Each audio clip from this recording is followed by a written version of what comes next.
If you're a young man of color in Washington, D.C., you know that when men with guns jump out of an unmarked car and start asking you questions, you don't move. I was originally thinking, we're being carjacked or robbed. Whoever these guys are, they're going to shoot me in the back if I start running or chase me and beat me. And so just kind of toughed it out there was really nothing else to do. They were armed, we weren't. Those guys were police, and the tactic was a jump out. Although not officially acknowledged by D.C. police, they're consistently reported in Washington, D.C.'s African American and Latino neighborhoods.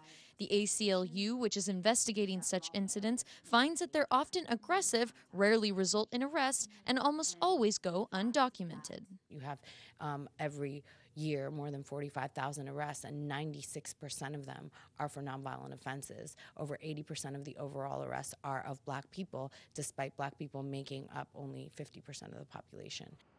The local signs of a nationwide problem. The Department of Justice has said it's considering a lawsuit against the Ferguson Police Department following the death of Michael Brown and months of protests, where activists pointed out the use of military equipment to control crowds.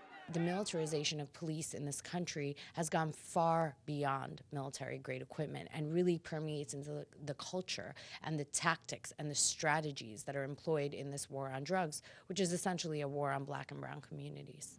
A petition against jump outs in the nation's capital is now gaining support, but the relationship between law enforcement and some families in the United States is already damaged. Well, statistically speaking, as a black male, every 28 hours it could be me that could be the next hashtag police security or otherwise vigilante like George Zimmerman, so I have zero trust in our law enforcement agency.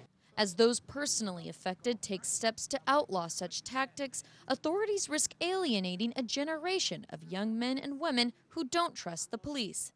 Alexandra Hall, Washington, D.C., Telesur.